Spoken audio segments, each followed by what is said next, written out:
This is the X50 Pro, one of 3 phones that make up Vivo's new marquee line, which it's positioning as a professional photography flagship.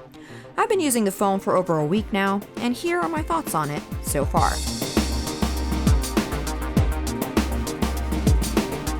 At first glance, this might look like your typical 2020 flagship. OLED screen, check.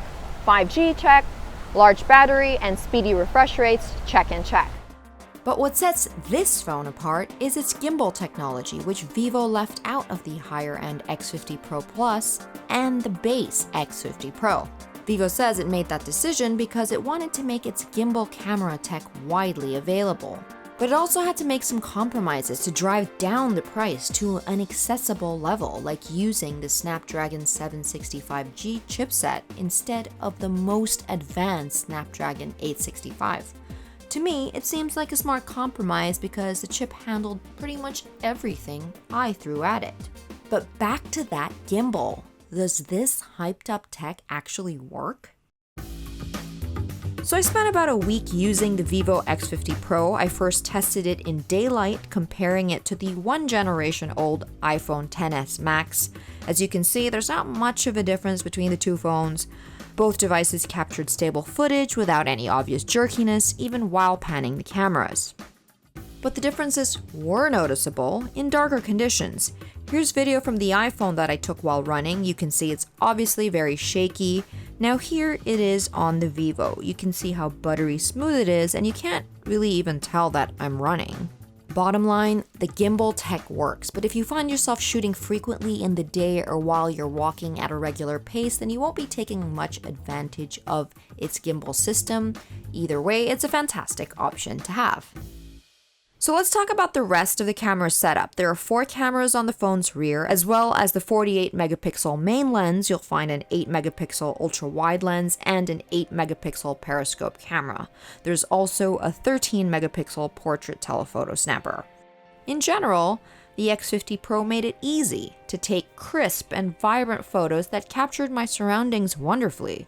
I'll have to spend more time with the phone, but so far I've noticed that in certain lighting conditions, say during sunset for example, photos were more saturated and punched up than in real life. By comparison, the iPhone XS Max captured photos that were more true to life.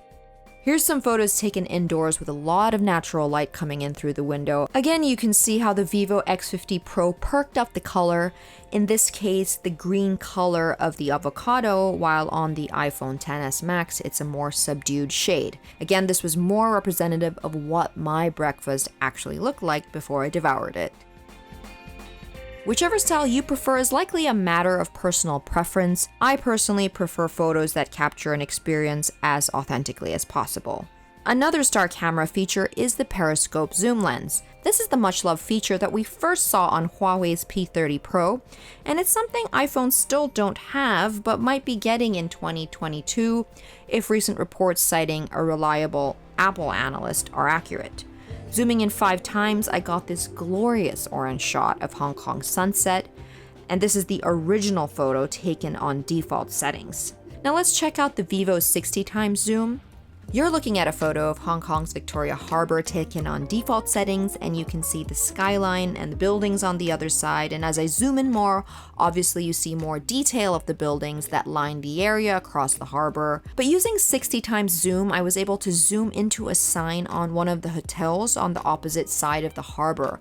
I couldn't see that sign with my naked eye, and I didn't even know it existed until I zoomed in with the phone.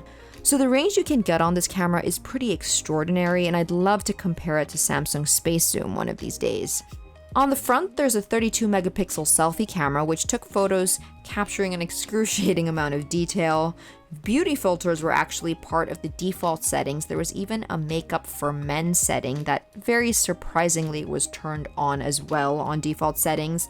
It did standard things that I have seen quite often on Chinese phones, like enlarging and brightening eyes as well as smoothening the skin. Now moving on to display, you've got a 6.5-inch AMOLED display with 90Hz refresh rates. Vivo's FunTouch operating system runs on Android 10 and it's clean and easy to get used to.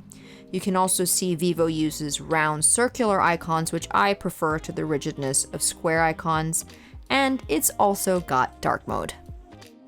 Well, one thing that took a bit of getting used to was answering calls, because to answer a call, you actually swipe down on the Vivo X50 Pro, and I'm used to swiping up in order to answer the call. So initially, in the first couple of hours, I was actually accidentally hanging up on people.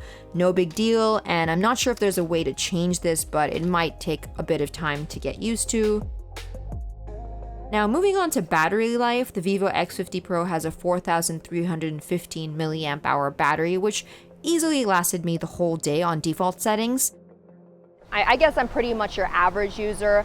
I message my family and friends using WhatsApp or Facebook Messenger. I read the news on various news apps, listen to music on Spotify, and watch a couple of YouTube videos. So that's kind of my daily activity. So overall, battery life was strong and I was happy with it. When I was using Vivo's 30-watt flash charge, I was actually able to fill up the battery in less than an hour, and that was 52 minutes to be precise, and that was great, but not as fast as Oppo's pricier flagship, the Find X2 Pro, which charges its battery in just 38 minutes. What was incredible, though, was when it revitalized a dead battery by nearly 60% in just 15 minutes. So that about wraps up my first impressions of the Vivo X50 Pro, but I'd love to hear from you. Are you interested in buying this phone? Share with me on the comments section below, but if you have more questions, follow me on Twitter or Instagram and let's talk. Well, thanks for watching. Stay safe, stay healthy, and I'll catch you next time.